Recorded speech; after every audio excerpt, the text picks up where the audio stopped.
Hello everyone, my self SP Mishra. और आज हम लोग नया वीडियो बनाने जा रहे हैं, नए वीडियो की शुरुआत करने जा रहे हैं। और आज का जो वीडियो होगा वो बहुत ही इंटरेस्टिंग टॉपिक, बहुत ही मज़ेदार टॉपिक और उतना ही बेसिक नॉलेजफुल।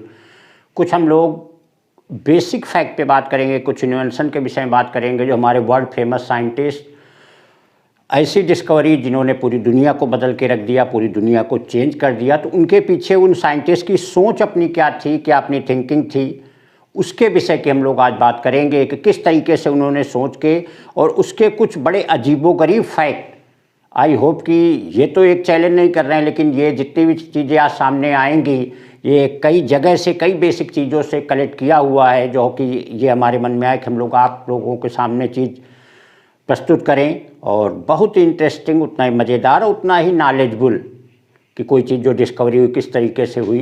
तो वीडियो शुरू करें उससे पहले आप लोगों से कि जिन लोगों ने सब्सक्राइब किया है वो लोग प्लीज़ लाइक कमेंट ज़रूर करिए। और जो नए इसके यूज़र हैं, नए वीडियो आप लोग देख रहे हैं, अगर वीडियो पसंद आए तो उसको लाइक करिए, कमेंट करिए और साथ में सब्सक्राइब भी करिए। और कमेंट बॉक्स में ज़रूर बताइए कि आप लोगों को वीडियो कैसा लगा। और आप हमें इंस्टाग्राम पे फॉलो कर सकते हैं मिस्टर शीतला के नाम से। और साथ में अब शुरू करते हैं अपने वीडियो को। तो अभी हमने बात किया हुआ था कि हम उन चीज़ों पे आप फोकस करेंगे जो कि फ्रंट की चीज़ें नहीं हैं, जो बेसिक थी, जो कि एक डीप चीज़ें उनकी थी, जिसको लाइफ की हिस्ट्री, एक इन्वेंशन से रिलेटेड हिस्ट्री की बात करेंगे कि क्या सोचें अपनी थी, जिस तरीके से इन्वेंशन हुए, जो चीज़ें हमारे लोगों के सामने आईं, तो हम लोग उसकी बात करेंगे। तो पहली बात शुरू करते हैं सर ये एल्बर्ट आइंस्टीन से, जो कि ग्रेटेस्ट पर्सन ऑफ यूनिवर्स माने गए हैं।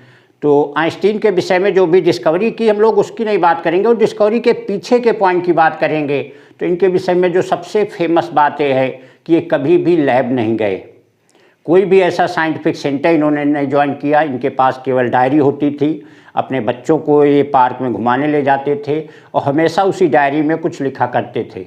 और उसी के साथ इन्होंने ये बात, इनके एमएससी के बाद के पीरियड की बात है, उस डायरी में लिख करके जब उनकी पूरी डायरी फिल हो गई तो उन्होंने 7 लेख में चीज़ें छपवाई और सारी दुनिया में फेमस हो गए। उसके बाद उनको कुछ करने की ज़रूरत नहीं थी और यहाँ तक कि ग्रेटेस्ट पर्सन ऑफ यूनिवर्स माने गए हैं। तो ये थी आइंस्टीन के पीछे की कहानी।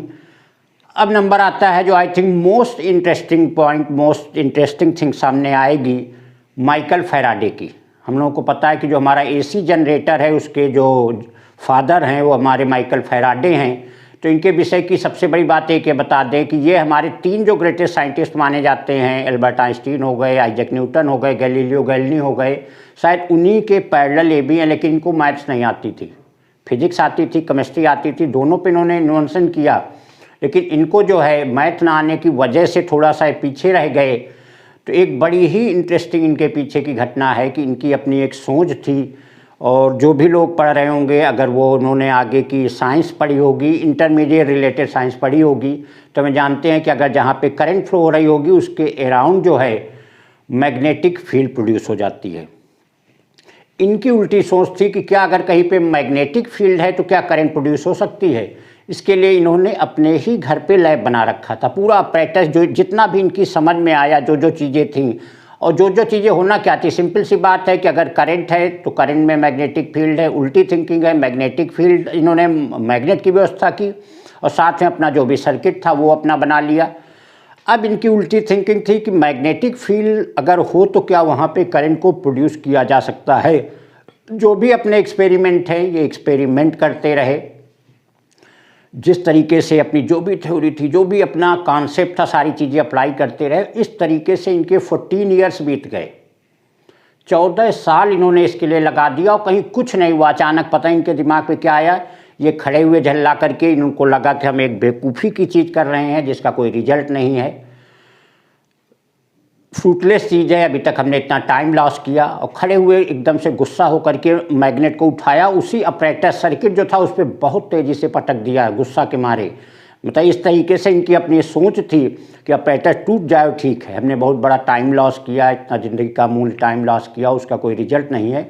और अचानक क्या हुआ, इन्होंने देखा कि जो उनकी आमीटर लगा हुआ था उसमें डिफ्लेक्शन हो गया। इनको लगा होगा, झटके से लगा होगा, इन्होंने जैसे उठाया फिर देखा फिर डिफ्लेक्शन हो गया, फिर इन्होंने वैसे ही पटका, देखा फिर डिफ्लेक्शन हो गया, फिर उठाया फिर डिफ्लेक्शन हो गया। और इस तरीके से जिसके लिए उन्होंने 14 साल लास्ट किए, अपनी सारी नॉलेज को लगा दिया, सारे कॉन्सेप्ट को लगा दिया, कुछ नहीं हुआ, वो एक झटके में हो गया और वहीं से इसकी डिस्कवरी हो गई। तो इन्होंने मैग्नेटिक फील्ड की वजह से एसी की बात किया होता, एसी बन गई, जिसका आज हम लोग बताने की ज़रूरत नहीं कितना यूजफुल है, एक लाइफ का बहुत ही महत्वपूर्ण हिस्सा बन चुका है। और साथ में इसी के बाद और एक इंटरेस्टिंग कहानी है, जब इन्होंने देखा तो इनको लगा कि अब हमारी चीज़ें हो गई, इन्होंने थ्योरी जनरेट की, जो भी चीज़ें थी और सारी चीज़ें डेवलप की, तो जब बात पूरे वर्ल्ड में फैल गई तो इनका जो है, इन्होंने उसका डिमॉन्स्ट्रेशन एक पार्क में करने को सोचा और चारों तरफ अनाउंस कर दिया गया कि जो इतनी बड़ी चीज़ किसी साइंटिस्ट ने खोजी है कि वो बिजली बना देगा, उसका डिमॉन्स्ट्रेशन होगा। तो उसमें कोई एक औरत आई हुई थी, वहाँ पे जब डिमॉन्स्ट्रेशन किया गया तो उसको बड़ा सिंपल सा लगा, सिंपल डिमॉन्स्ट्रेशन था, तो उसको लगा कि इतनी दूर से बुलाया, इतना ज़्यादा बवालबाजी हुई, ऐसा लगा कोई बहुत बड़ी दुनिया बदलने वाली है, और कहीं कुछ एक सिंपल सा एक्सपेरिमेंट है, उसको लगा ऐसे कोई लैब का एक्सपेरिमेंट है। तो उसने आगे आकर के फैराडे से कहा, भाई इतनी सी चीज़ के लिए इतना बड़ा प्रचार किया गया, प्रोपोगंडा किया गया कि हम लोग इतनी दूर दूर से आए। तो माइकल फैराडे ने बड़े शांत उससे कहा कि ये आज एक बच्चे की तरह है, कल हो सकता है सारी दुनिया इसी पे डिपेंड हो जाए। तब फैराडे की इतनी बड़ी सोच थी, और आज हम लोग देख रहे हैं कि हमारी जो लाइफ का बहुत कुछ हिस्सा बिजली पे निर्भर करता है। अगर बिजली ना हो तो हम लोग इमेजिन कर सकते हैं हमारी लाइफ क्या होगी।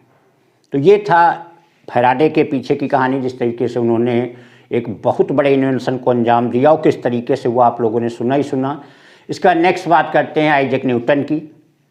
Newton one of the greatest scientist, father of physics बोले जाते हैं। लाइफ बहुत ही सिंपल, शुरुआत से इनके पेरेंट जो है तलाक होने की वजह से अपने मामा के यहाँ रह के पढ़ाई किया, बड़ी नॉर्मल वे में पढ़ाई किया। उसके बाद जैसे जैसे आगे बढ़ते गए इनकी योग्यता में निखार आता गया, तो ये जाकर के कैम्ब्रिज से जब इन्होंने एमएससी की डिग्री ली तो इतना ज़्यादा टैलेंट आ चुका था, जो इनके प्रोफेसर थे उन्होंने रिटायरमेंट ले लिया और एक खुद वहाँ पे जाकर के प्रोफेसर बने। उसके बाद इन्होंने एक सबसे बड़ा काम किया, रॉयल सोसाइटी ऑफ लंदन, जिसके खुद प्रेसिडेंट बने। थोड़ा सा एक इनकी ड्रॉबैक थी, वैसे तो इतने बड़े साइंटिस्ट को ऐसी बात नहीं बोलनी चाहिए, थोड़ा सा इन्होंने कई चीज़ों की, क्योंकि पूरे वर्ल्ड के फिजिक्स के हेड ऑफ डिपार्टमेंट से सारी चीज़ें इनके पास आती थी, तो कुछ चीज़ों की, कुछ थ्योरी को इन्होंने चुराया भी और उसको अपने नाम से उसको और आगे बढ़ाया।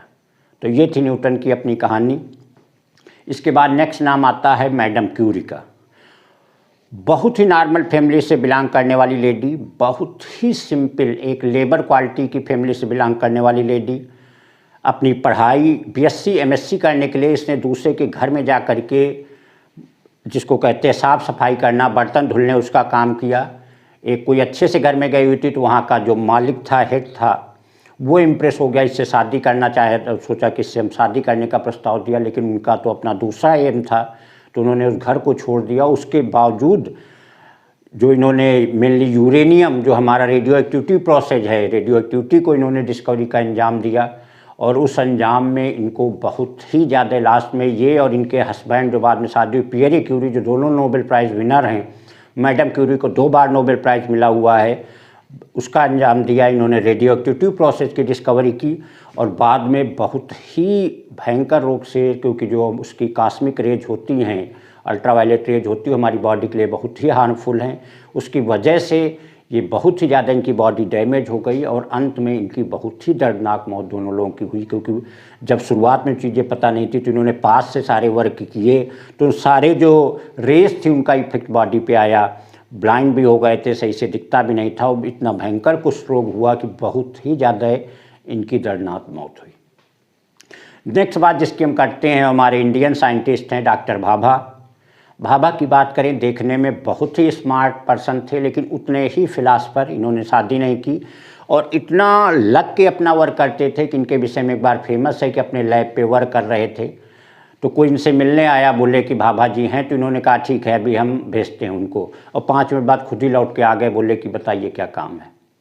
तो उस समय इनका ब्रेन इतना नहीं वर्क किया कि हम ही डॉक्टर भाभा हैं, बताइए क्या काम था, इतना लग के करते थे।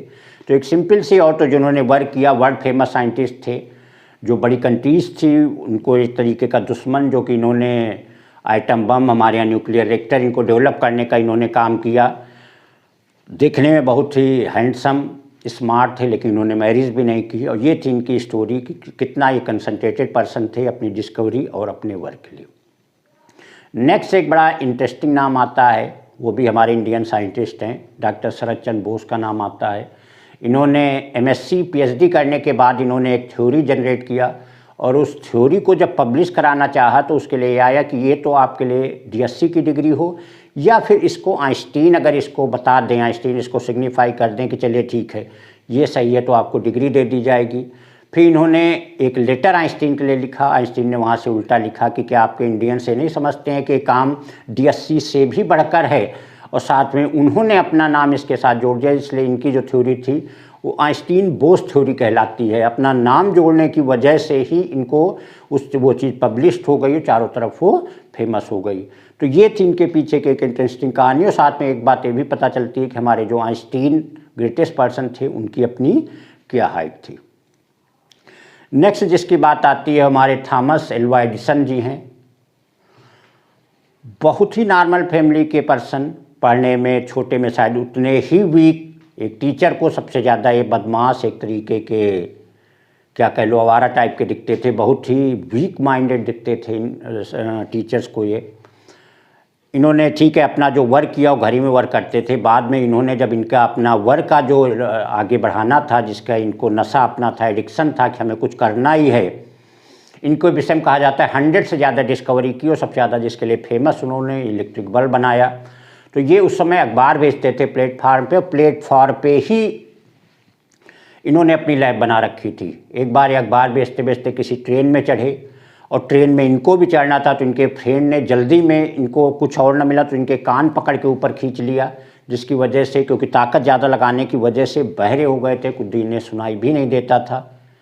और उसके बाद उसका जो इलाज हुआ उसी के साथ इन्होंने इलेक्ट्रिक बल्ब का अंजाम दिया, जो कि आज जो पूरी दुनिया उससे रोशन होती है, जिसका श्रेय इन्हीं को जाता है कि जो हमारा इलेक्ट्रिक बल्ब है उसको थॉमस एल्वा एडिसन ने किया था। सबसे बाद में नाम आता है हमारा रामानुजन का, one of the greatest mathematician, जिनको आर्यभट्ट के लेवल का माना जाता है।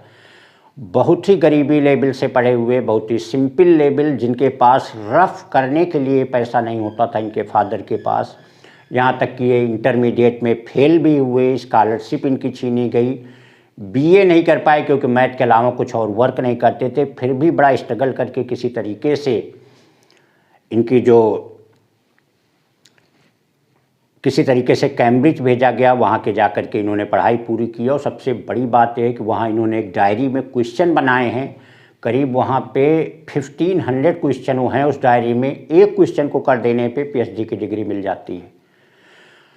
तो ये था इनका एक शॉर्ट बायोग्राफी इनकी थी। एक सबसे इंटरेस्टिंग घटना ये है कि एक बार रामानुजन क्लास में, छोटे क्लास में 6, 7, 8 में थे, पढ़ रहे थे, तो एक टीचर ने समझाया कि बताओ बच्चों कि अगर मान लीजिए हमारे पास 10 केले हैं और हमारे पास 5 बच्चे हैं, तो अगर सबको बराबर बराबर दिया जाए तो कितने कितने केले सबको आएंगे। सब ने तुरंत जवाब दिया कि सबको 2-2 केले मिलेंगे। उसी में एक कोने पे एक बच्चा बैठा हुआ था, उसने कहा सर अगर किसी को कुछ ना दिया जाए तो। इतने बड़े लेवल की चीज़ जो टीचर भी नहीं समझ सका कि ये बच्चा क्या कहना चाहता है, कि अगर किसी को कुछ ना दिया जाए तो क्या था। तो ये एक जीरो का कॉन्सेप्ट था जो बेसिकली रामानुजन ने दिया हुआ है। यहीं से इन्फिनिटी का कॉन्सेप्ट आता है कि बराबर बराबर की बात किया था। 10 केले थे, 5 बच्चे थे, 2-2 केले आएंगे, लेकिन अगर किसी को कुछ ना दिया जाए तो क्या होगा। तो सीधी सी बात है इन्फिनिटी में चला जाएगा। तो खैर ये तो बात की बात हुई। इसी के बेस पे आगे चल के रामानुजन ने जीरो और इन्फिनिटी दोनों के ये फादर माने जाते हैं। जीरो का कॉन्सेप्ट बेसिकली इन्होंने ही दिया, और इन्होंने ही ये बताया था कि हमारा जो स्पेस है, जिसको हम आकाश बोलते हैं, वो इन्फिनिटी है, जीरो है, कुछ नहीं है, वहाँ पे सब कुछ खाली है। तो बेसिकली जीरो के फादर जो रामानुजन माने जाते हैं, तो उसके पीछे ये एक इंटरेस्टिंग कहानी थी। और ये बात जब उन्होंने क्लास से पूछी तो उस टीचर को भी नहीं समझ में आई कि बच्चा हमारा क्या कहना चाहता है। तो ये था आज का वीडियो, जो कि पहले ही बताया कि जो एक डिस्कवरी थी ग्रेटेस्ट फेमस साइंटिस्ट के, उनके पीछे की बैकिंग जो थी, कुछ पीछे के फैक्ट थे, वो चीज़ें थी। तो फ्रेंड्स ये था आज का वीडियो। आप लोग इसको कमेंट में ज़रूर बताइए कि आपको कैसा लगा, और फिर से जो नए यूजर हों वीडियो को पढ़ें, अगर उन्हें पसंद आए तो उनको लाइक, कमेंट और साथ में सब्सक्राइब करना ना भूलें, साथ में बेल आइकन भी प्रेस करिए, जिससे आपको जो भी नोटिफिकेशन है, जो भी आपके आगे के वीडियो हैं, आप लोगों को मिलते रहें। जय हिंद।